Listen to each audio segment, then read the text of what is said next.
आप सभी को info.com न्यूज़ का नमस्कार और बहुत बहुत स्वागत। राष्ट्रीय अनुसूचित जाति आयोग के 2 दिवसीय दौरे पर आज आयोग के अध्यक्ष और सदस्यों ने एक प्रेस कॉन्फ्रेंस आयोजित कर बिहार में अनुसूचित जाति की शिक्षा, सुरक्षा, मुआवजा, नौकरी, पेंशन, स्कॉलरशिप, फ्रीशिप इत्यादि की विस्तृत जानकारी दी और बिहार सरकार पर फंड का इस्तेमाल नहीं करने जैसे गंभीर आरोप लगाए।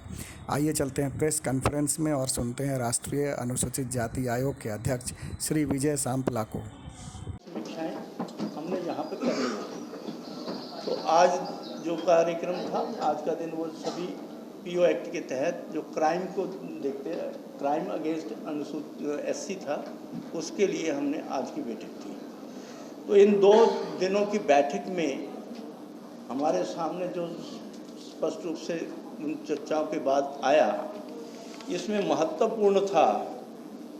महत्वपूर्ण ये था कि वे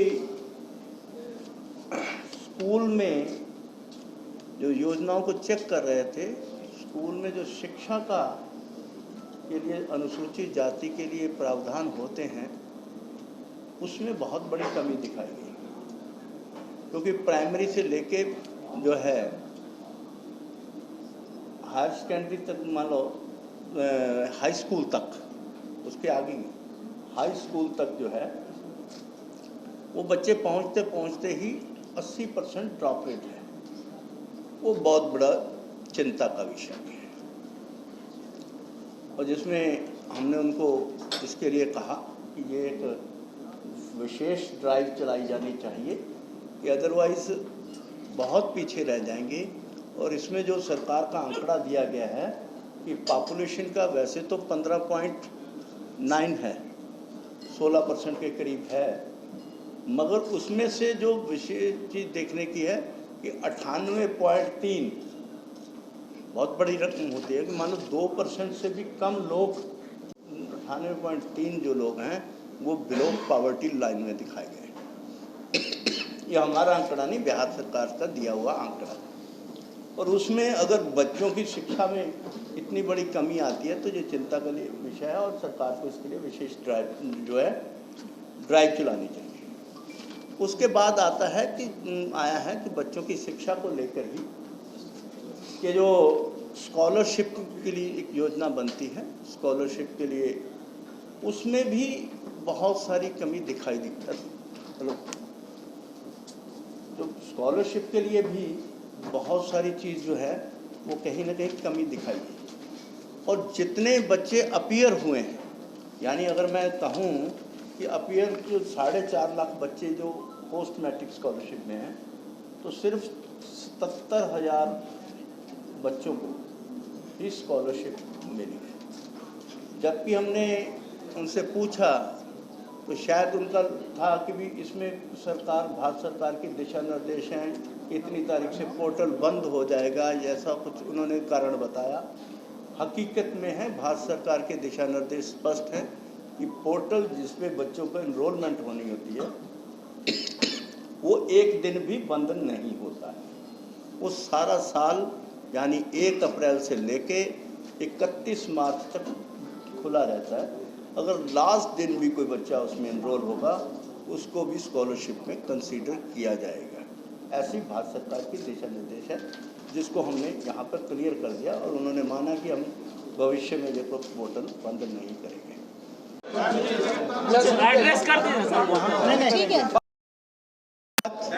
जिनको काम दिए आप शांत हो जाइए, अब कुछ भी इंस्ट्रक्शन मत दीजिए। अपने आप इंस्ट्रक्शंस आती रहेंगी।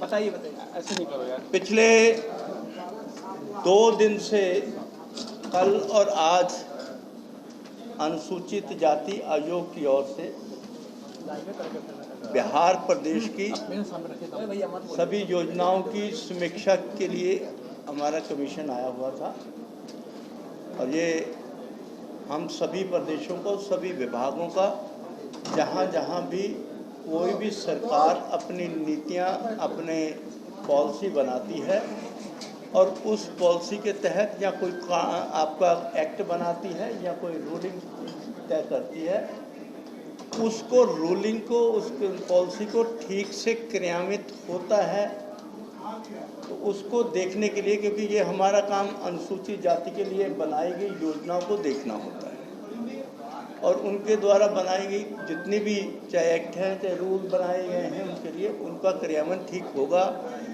हो रहा है कि नहीं, उनकी जो समीक्षा करते हैं उस संदर्भ में हम कल से यहाँ पर हैं। पहले समय में हमने जनप्रतिनिधियों के साथ एक उनको सुनने के लिए कार्यक्रम रखा था, जो कि सामने वो हमने विधायकों, सांसदों और समाज में कार्य कर रहे जितनी भी संस्थाएं हैं उन सबको सुनना था। उसके बाद हमारा प्रशासनिक अधिकारियों के साथ था, जो सरकार की योजनाएं चलती हैं उसको देखना था।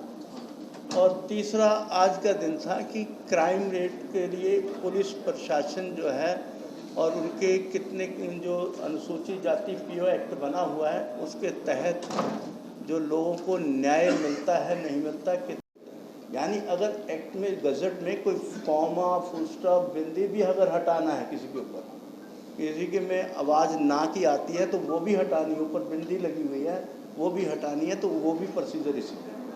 मगर बिहार सरकार में 2 जातियां को शामिल किया गया और वो हमने ये भी कहा कि ये कहीं भी तर्कसंगत नहीं है, क्योंकि किसी भी राज्य के पास ऐसा अधिकार नहीं है।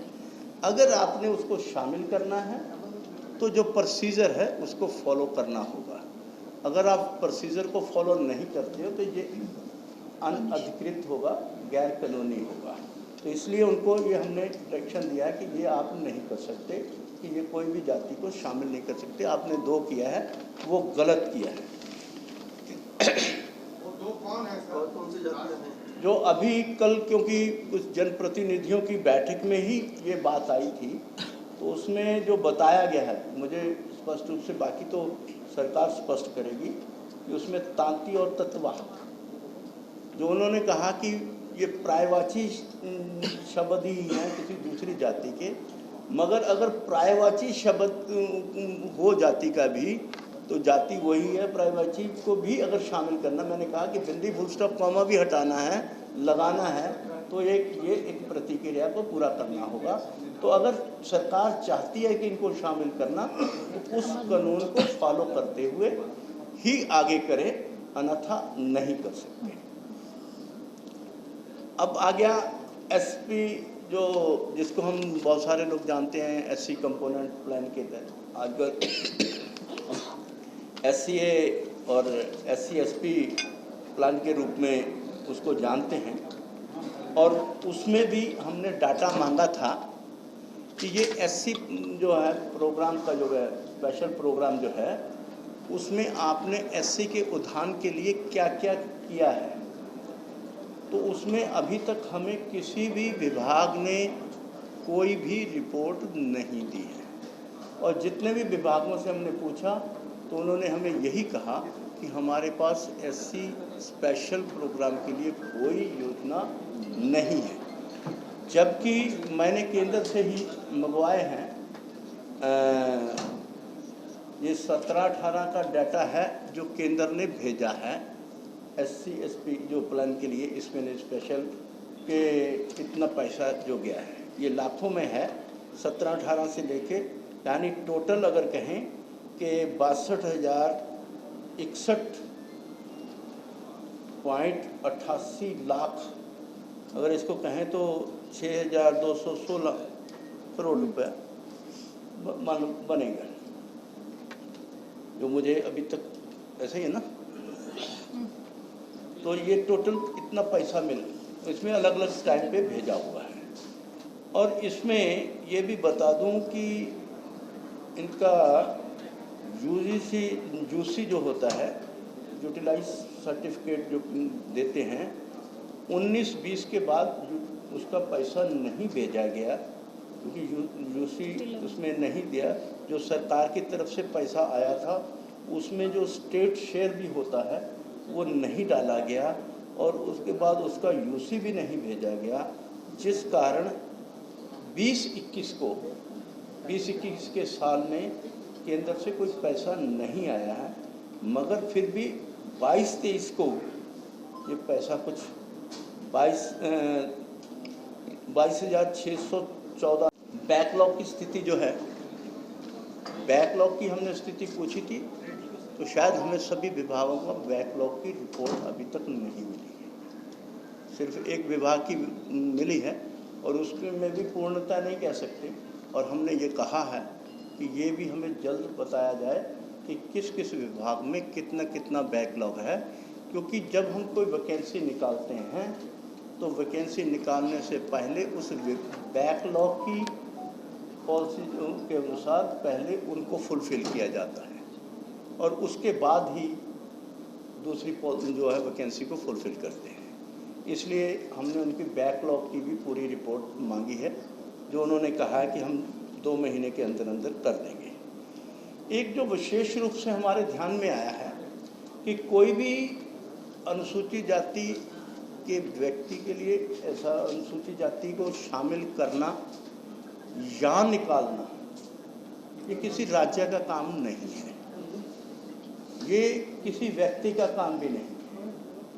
एक प्रोसीजर होता है कि अगर किसी जाति को शामिल करना है या उसमें से निकालना है उस गजट में से, तो स्टेट पर जो सरकार कोई भी राज्य जो है वो प्रस्ताव भेजती है केंद्र के सरकार को, जो registrar general of India RGI के पास जाता है और वो RGI देखता है कि इसको शामिल करना है या निकालना है, ये उचित है या नहीं है।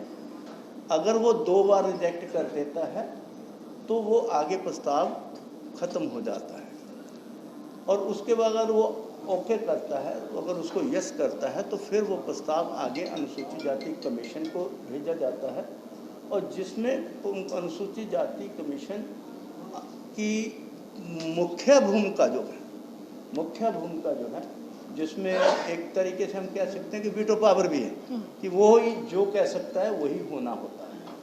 अगर अनुसूचित जाति आयोग भी कहता है कि इसको शामिल कर लिया जाए तो उसको बाद भी जो है मंत्रालय को भेजा जाता है, मंत्रालय कैबिनेट में भेजता है और कैबिनेट के अप्रूवल होने के बाद वो जो है पार्लियामेंट में रखा जाता है और उसके ज़िले में जिस शहर में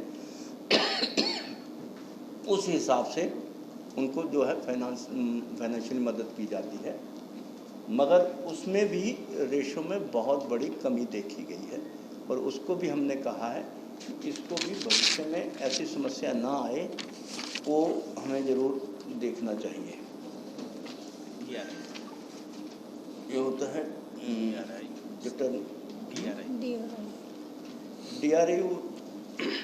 DRI और मुद्रा स्टैंड अप इंडिया। DRI जो है उस स्कीम में स्टैंड अप में भी बहुत सारी कमियां आई हैं, मुद्रा में भी बहुत सारी कमी देखने को मिली है। यानी वो फाइनेंशियली अगर देखा जाए तो उसमें भी, क्योंकि इसमें मॉनिटरिंग करने का काम जो है प्रदेश सरकार का रहता है, वो अगर करें तो करना तो ये बैंक ने होता है, मगर मॉनिटरिंग जो है वो समय समय पर राज्य सरकारों की जिम्मेवारी रहती है। वो अगर करेंगे तो ये लागू होनी चाहिए। हाँ, अगर आया छात्रावास, लगभग 113-14 इन्होंने बताया कि छात्रावास हैं। उनमें से जो डाटा दिया मैंने देखा कि बहुत सारे छात्रावासों में बच्चों की कमी है, मगर बाकी तो चलो छात्रावास हैं, वो चाहे अच्छे हैं बुरे हैं, मगर इसमें विशेष रूप से देखा कि छात्राओं के लिए कि जो 100-125 हैं, सिर्फ 6 हॉस्टल ही हैं, जबकि हॉस्टल की सबसे ज़्यादा ज़रूरत देखने में आई है गरीब लड़कियों के लिए, अनुसूचित जाति की लड़कियों के लिए है, तो वो 6 ही हैं। मगर उन्होंने आश्वासन दिया है कि हम भविष्य में जल्द जो आने वाले योजनाओं में सिर्फ हम विशेष रूप से लड़कियों के लिए ही एक स्पेशल ड्राइव भी चलाएंगे। लड़कों के लिए तो बनाएंगे कि लड़कियों की इस पूर्ति को करने के लिए एक स्पेशल ड्राइव जो हमने कहा था, उसने माना कि हम शॉर्टली हमारी जो योजना है भविष्य में वो लड़कियों की तरफ हम विशेष ध्यान देंगे, ऐसा उन्होंने आश्वासन दिया है। ड्रॉप रेट की मैंने बताई दिया है, 5653 लाख के स्टेट ने भी डाला है, मगर इसका अभी तक यूसी का कहीं भी जिक्र नहीं आया है। और इसमें इसके अलावा 23-24 का भी पैसा आ गया है, 6,664.3 लाख।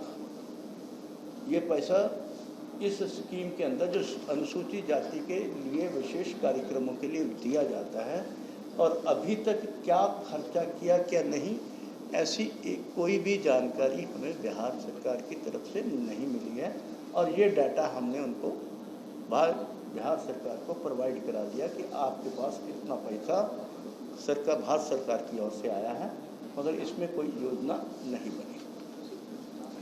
और इसमें एक चीज़ और भी कहूँ कि कल जो बैठक हो रही थी तो कुछ जनप्रतिनिधियों ने ये भी उठाया था कि जब कोई वैकेंसी निकलती है तो उसमें रिजर्वेशन को लागू जो करने का नियम होते हैं कि जो लोग जनरल कैटेगरी के बराबर या उनसे ज़्यादा नंबर लेते हैं तो वो अनुसूचित जाति में नहीं भर्ती किए जाते, उनको जनरल कैटेगरी में लिया जाता है।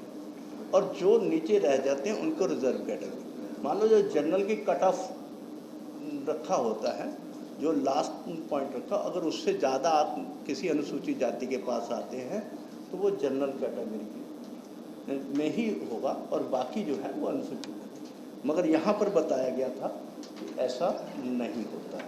तो ये भी हमने उनके समक्ष, माननीय चीफ सेक्रेटरी साहब थे, उनके समक्ष हमने ये रखा है कि ये समस्या जो है इसका समाधान आप ऐसा नहीं कर सकते, नियमों का उल्लंघन नहीं कर सकते।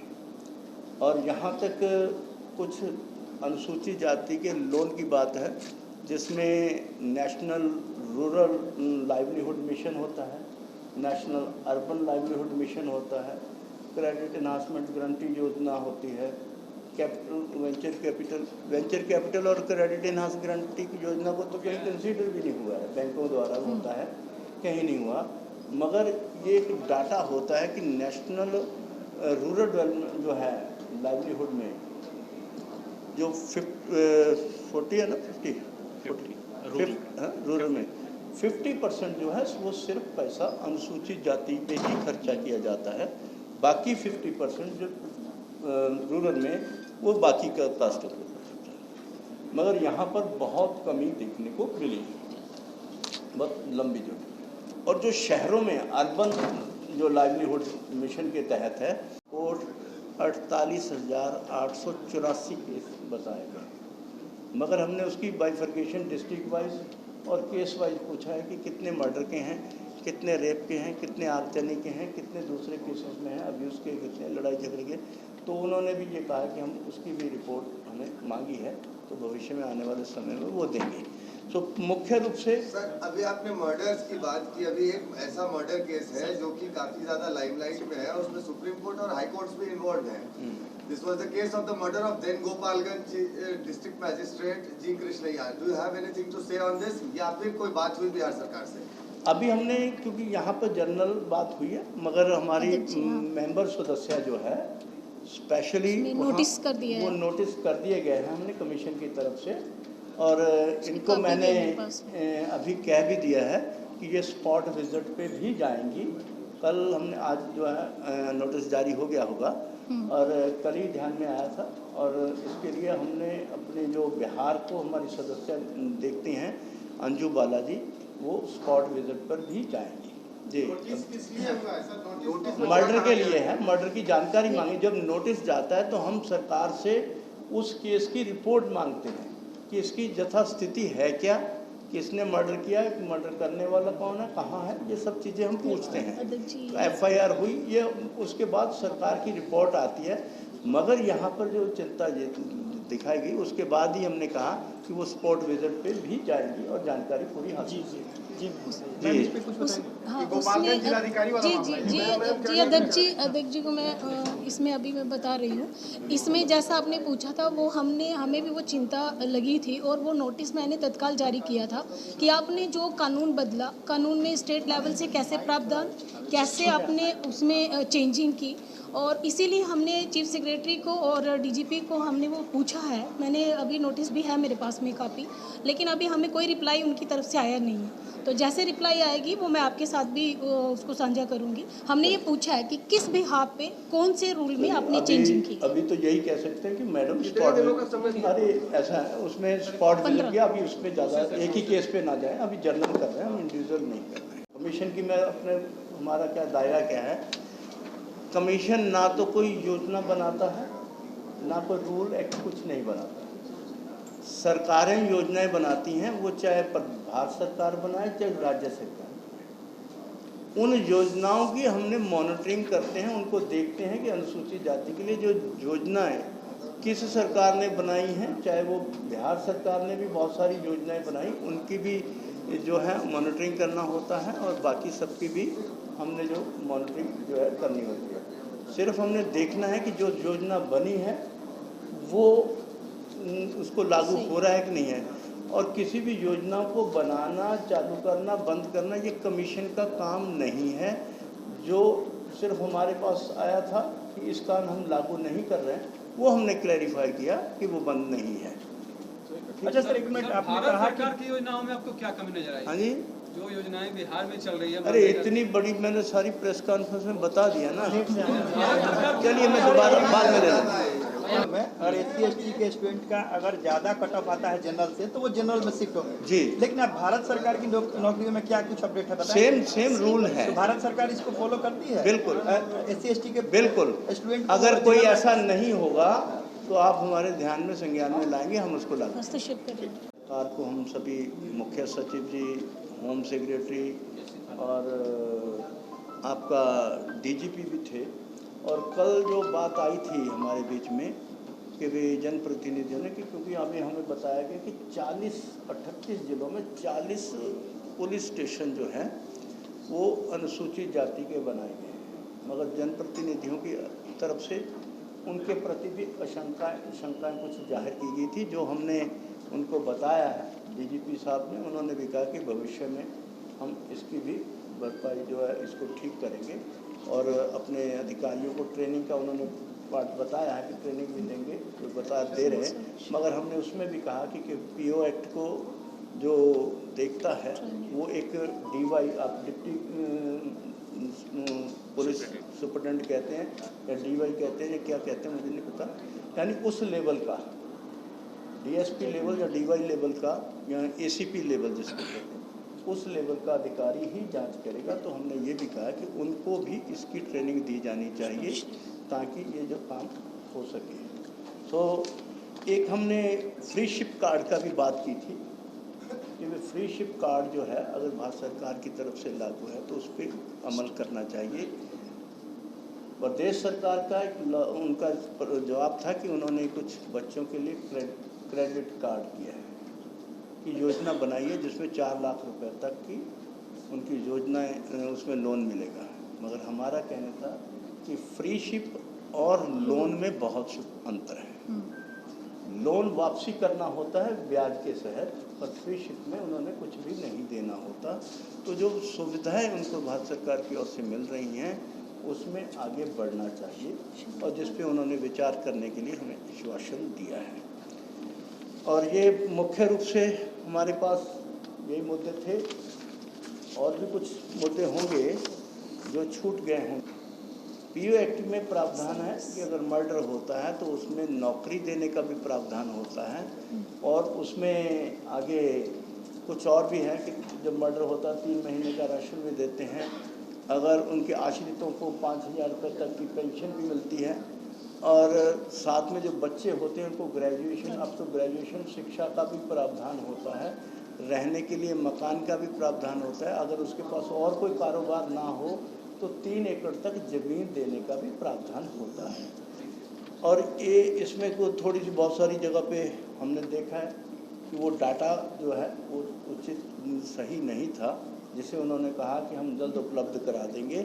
और इसमें उन्होंने आश्वासन भी दिया है कि हमारे चीफ मिनिस्टर साहब ने 2020 में ही ऐसा कुछ किया है।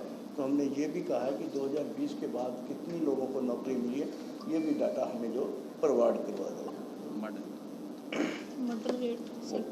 मर्डर रेट जो है अभी इसमें हम देखेंगे तो बिहार स्टेट देश में दूसरे नंबर पे है, और ये 17 से लेके आज तक ये स्टेटस मेंटेन है कि मर्डर केसेस में अनुसूचित जाति के लिए ये भारत और बिहार का नंबर दूसरा है। ये अभी अभी पहला बात की बात है, जो मैं बिहार के लिए बात कर रहा हूँ, बाद में आप उसको अलग करें, उसको अलग से आप लेकिन जानकारी तो होनी चाहिए ना। मैं वो अलग से दूंगा, अभी इसमें प्रेस कॉन्फ्रेंस में मैं बता दूंगा, किसी को जानकारी चाहिए वो भी मिल जाएगी। मगर अभी कहूँगा कि भी बिहार का दूसरा नंबर पे मर्डर के में है, और अभी तक हमने इसके ऊपर भी चिंता जाहिर की है, और उनके कहा कि उन्होंने आश्वासन भी दिया कि इस केस के जो हम जल्दी इसके ऊपर सुधार हो, हम वो भी करेंगे। सो ये एक में ये बात आई थी, भाई पीछे शोर मत करें, अरे भाई अल्लाह मत करिए। कल भी जब आई थी तो हमने इसमें ये कहा है कि जो दोषी हैं उनके ऊपर जो है अपनी एक्ट के मुताबिक, अपनी योजना के मुताबिक आप कार्रवाई करें। मगर यहाँ पर ये आया कि एक ही परिवार के 27 लोगों को ही जेल में डाल दिया। ऐसा तो नहीं हो सकता कि सभी उसमें हों, तो उसमें रात को उठाते सबको लगाए, मगर उनकी सभी की परिवार की आजीविका ही ख़त्म कर देंगे। मगर ये भी हमने कहा कि अगर कुछ लोग शराब बनाने के धंधे में लगे हुए हैं, हो सकता है आपके हिसाब से गलत हैं, उनके ऊपर गलत, उनको धंधा बंद होना चाहिए। मगर उससे पहले उनकी जीविका क्या रहेगी, वो कैसे जिएंगे, उनका रोजगार के साधन क्या, उनके आमदन के साधन क्या होंगे, ये तय करना भी, उनके रिहेबिलिटेशन का काम भी जो राज्य सरकार का रहेगा। आप शराबबंदी अच्छी चीज़ है और आपने की है, हम उसमें कोई नहीं है, मगर जो उसमें सम्मिलित थे उनके लिए उनका रिहेबिलिटेशन के लिए भी आपको करना चाहिए। और जो आपने केस हुए हैं उनके ऊपर तो आप अपनी कार्रवाई करें, मगर जिनके निर्दोष किए गए हैं उनके ऊपर जो कार्रवाई उनको जो है। सर, अपने रिहेबिलिटेशन की बात